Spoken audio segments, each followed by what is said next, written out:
पुणे नाशिक महामार्गावरील नारायणगाव बाह्यवळण रस्त्याच्या खोडद रस्ता चौकात प्रस्तावित असलेल्या भुयारी मार्गाचे भूमिपूजन आज शिरूर लोकसभा मतदारसंघाचे खासदार डॉ अमोल कोल्हे यांच्या हस्ते उत्साहात पार पडले।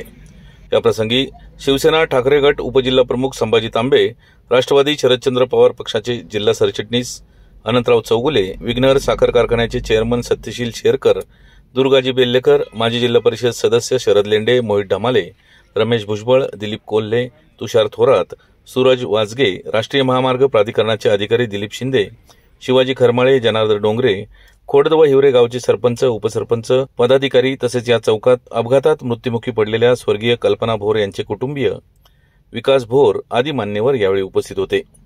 या भुयारी मार्गामुळे जुन्नरच्या पूर्व भागातील गावाकडे जाणाऱ्या येणाऱ्या ग्रामस्थांना दिलासा मिळाला आहे।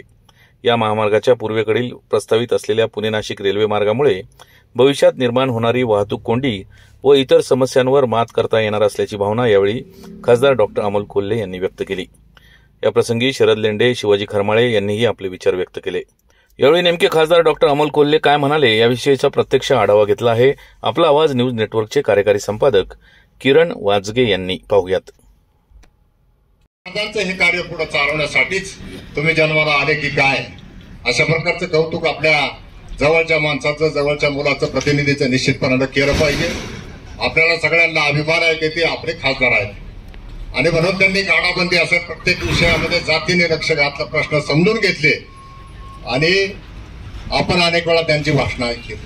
अनेक प्रकारचे गदारोळ आपण सभागृहामध्ये पाहतो, परंतु डॉक्टर अमोल कोल्हे ज्यावेळी आपल्या तडफेनं त्या ठिकाणी सभागृहामध्ये आपल्या वाट्याला आलेला वेळ सार्थकी लावतात, प्रश्न मांडतात, तेव्हा या देशाच्या प्रमुखाला सुद्धा नॅशनल हायवे कडून आहे मी रिप्रेझेंटेटिव्ह। ह्या कामासाठी जी टाइमलाईन आहे ती 18 महिन्याची टाइमलाईन आहे। ते 2024-25 मध्ये हा प्रकल्प कंप्लीट होईल। याच्यामध्ये एस्टिमेट याची कॉस्टिंग आहे ते आता कॉन्ट्रॅक्टर न्यू इंडिया म्हणून कंपनी आहे। त्या न्यू इंडिया कंपनीला 18 महिन्यात हे काम कंप्लीट करायचं आहे। याच्यामध्ये याची अपॉइंटमेंट डेट आपण 10/10/2023 ला दिलेली आहे। त्या हिशोबाने आता डिझाईनचं वगैरे काम कंप्लीट झालेलं असून जसं आता माझ्या साहेबांनी सांगितलं की त्याच्यामध्ये ऑप्शन आपण तिथे वर्कआउट करून जे दिलेले आहे त्याच्या हिशोबाने आता डिझाईनचं काम झालेलं आहे आणि आजपासून आता त्या कामाला सुरुवात होईल। हाईट आणि लेंथ किती असेल? हाईट आणि लेंथ बॉक्सची जी साईज आहे जी ॲज इट इज आहे 5.5 मीटरचा हाईटचा बॉक्स असेल आणि 15 मीटरचं त्याचं विड्थ असेल। त्या ह्याच्यामध्ये दोन्ही साईडला सर्व्हिस रोड्स असतील त्या ह्याच्यामध्ये, परत त्याच्याबरोबर असं गटर आणि स्ट्रीट लाईटची प्रोव्हिजन वगैरे त्याच्यामध्ये असेल। सगळं काम सलग होणार आहे की काय मध्ये परत गॅप आहे? कारण काय झालंय, तुमच्या जे RTI टाकलं होतं त्याच्यामध्ये तुम्ही वर्क इन प्रोग्रेस लिहिलेले आहे ऑलरेडी, परंतु तसं दिसत नाही इथं। Work in progress in the sense सगळ्या गोष्टी, डिझाईनच्या सुद्धा गोष्टी त्याच्यामध्ये असतात, CNGच्या सुद्धा गोष्टी असतात, त्या सगळ्या वर्क इन प्रोग्रेस मध्येच आहे। केलाय जो फॉलोअप माझ्या पाठीमागे केलेला आहे हे सगळं फार गरजेचं होतं आणि त्यातून आज 6च्या 6 बायपास म्हणजे आळेफाटा बायपास आता थोडासा बाकी आहे, पण बाकी सगळे बायपास सुरू झालेत। पण जाणार येणारे आवर्जून फोन करून मला एक प्रश्न विचारतात की बाकी सगळीकडे हायवेचे बायपास झाल्यानंतर त्या ठिकाणी स्पीड ब्रेकर नाहीत, तुमच्या मतदारसंघात आल्यानंतर अनेक ठिकाणी म्हणजे खेड बायपासला पण तुम्ही स्पीड ब्रेकर ठेवता, खोडद बायपासला पण स्पीड ब्रेकर ठेवतात। एक दिवस मला रात्री शिवाजी तंतनीत दिलीप भाऊ एकाचा फोन आला, म्हणजे आम्ही फक्त ऐकतो, तुमचं कौतुक ऐकतो की तुम्ही एवढे बायपास केले, पण त्या बायपासला स्पीड ब्रेकर केले, याला काय अर्थ आहे? त्यामुळे माझी गाडी आदळली, माझी महागडी गाडी आदळली, तर ते बायपास काढले पाहिजेत। मी शांतपणे ऐकून घेतलं आणि त्यांना सांगितलं, साहेब तुमची गाडी फार महागडी असेल पण माझ्या माणसांचा जीव त्याच्यापेक्षा काही पटीने महागडा आहे, त्यामुळे एकही स्पीड ब्रेकर निघणार नाही। जिथे जिथे मला ऍक्सिडेंट अवॉइड करायचे असतील तिथे तिथे स्पीड ब्रेकर राहणार। तुम्ही सोशल मीडियावर माझी निंदा करा, तुम्ही टीका करा, मला काही फरक पडत नाही। मला माझ्या मतदारसंघातल्या माणसांचे जीव जास्त महत्वाचे। आणि जेव्हा आमच्या भगिनीचा इथं मृत्यू झाला तेव्हाच खरं तर शब्द दिला होता, म्हणजे आता विकास भाऊ तुम्ही सत्कार केलात पण तुम्ही संपूर्ण कुटुंबानं जो धीर दाखवलात, मी तुमच्या संपूर्ण कुटुंबाचा खरं तर ऋणी आहे की एवढा मोठा आघात सहन करून सुद्धा आपण एकूण समाजाचा विचार करता। आणि आमचे अशोकराव तर सातत्यानं पाठपुरावा करत होते, रोज एक बातमी येत होती 3.5 मीटरचाच होणार, काही जण म्हणत होते होणारच नाही, पण हे करत असताना दोन्ही गोष्टींचा विचार करणं फार गरजेचं होतं. कारण जसं खोडद रोडचा विचार होणं गरजेचं होतं, त्याचबरोबर खोडदवासियांचा विचार होणं गरजेचं होतं, त्याचबरोबर नारायणगाव मधल्या ज्या स्थानिक भूमिपुत्रांनी इथं जमिनी दिलेल्या आहेत, बायपास जाण्यासाठी जमिनी दिलेल्या आहेत, या प्रत्येकाचा विचार होणं गरजेचं होतं. आणि ही सगळं कायम ही भूमिका मांडत असताना म्हणजे पलीकडे मांजरवाडीचा जेव्हा भुयारी मार्ग झाला तेव्हा खरं तर तिथे अंडरपास व्हावा ही संकल्पना आमच्या माऊली शेठची होती, माऊली शेठ खंडागळेंची संकल्पना होती. मला सांगणारे अनेक जण संभाजीराजे सांगत होते माऊली शेठने निवडणुकीत तुमच्या विरोधात प्रचार केलाय त्यावेळेच 19 आणि तुम्ही मात्र ती संकल्पना लावून धरताय.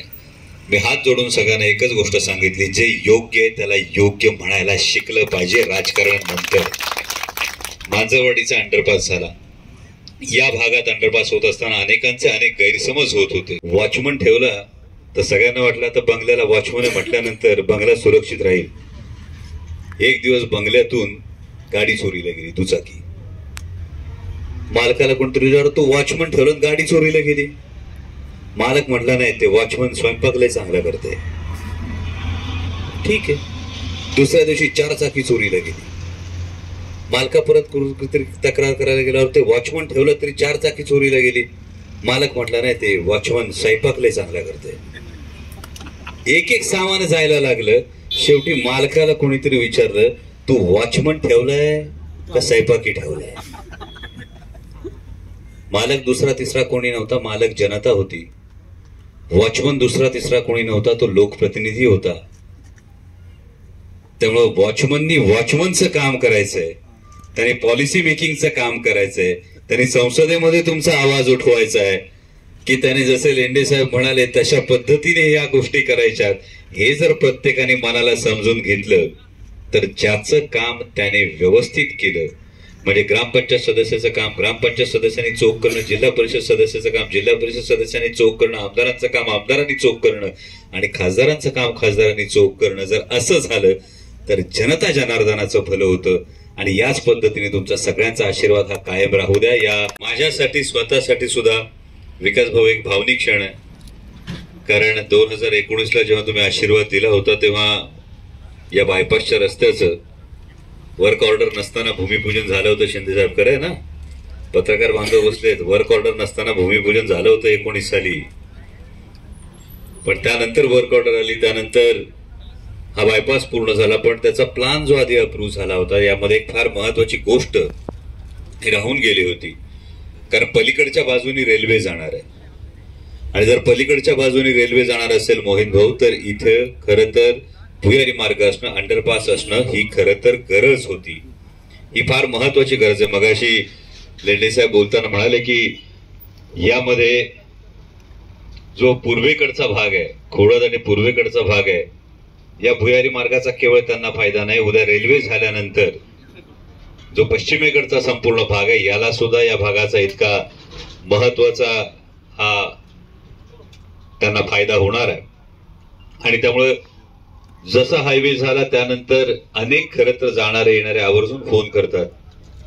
मतदारसंघातले असतात, मतदारसंघातले नसतात. म्हणजे आमचा मुकेश भाऊ मागवबा या सगळ्या हायवेच्या फॉलोअपच्या संदर्भामध्ये आमच्या मुकेश वासगेंची भूमिका ही फार महत्वाची होती.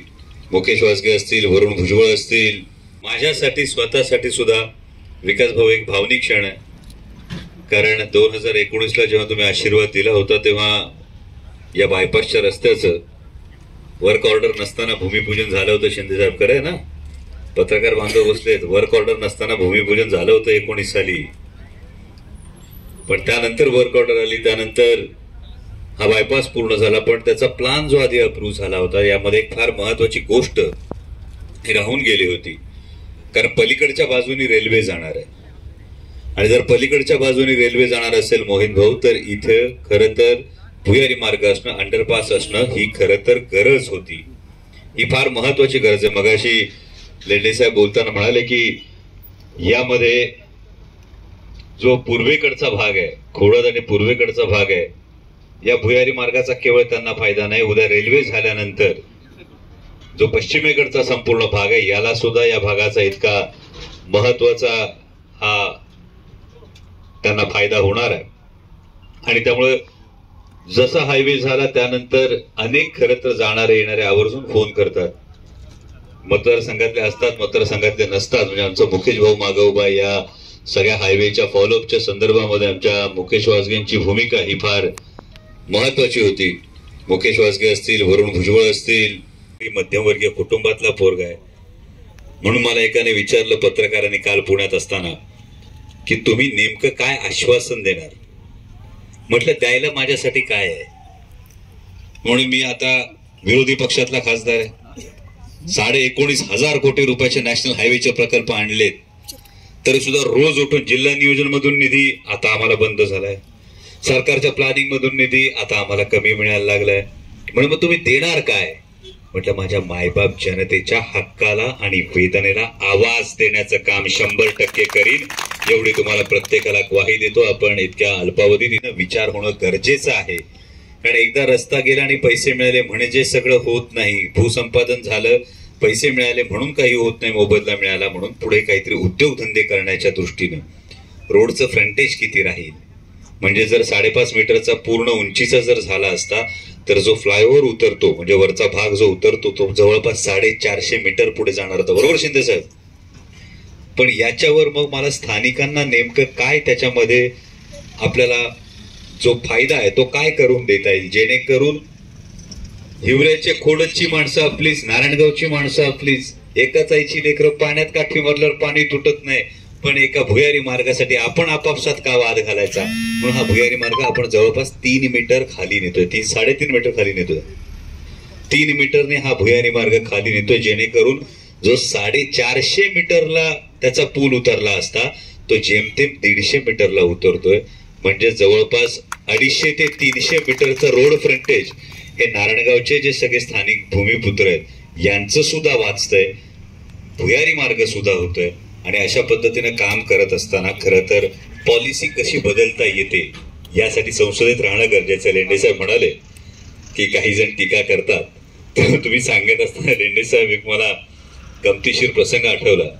बोलवलं नाही, आमच्याकडे बाकी काही हिशोब नाही, काम चोख झालं पाहिजे, वेळेच्या आधी झालं पाहिजे, माझ्या घरातलं काम आहे याची आपण जाणीव ठेवा, एवढीच तुम्हाला विनंती करतो. आणि पुन्हा एकदा आपली जी विनंती आहे या संदर्भामध्ये, हा भुयारी मार्ग झाल्यानंतर या भुयारी मार्गाला माझ्या भगिनीचं नाव जर देता येण्याची ही तरतूद नॅशनल हायवेच्या नियमांमध्ये असेल तर त्या दृष्टीने मी प्रयत्न करीन, एवढा मी तुम्हाला शब्द देतो आणि थांबतो. धन्यवाद. खासदार साहेब, किती वेळात काम होणार आहे आणि किती मीटर आहे? डिटेल सांग.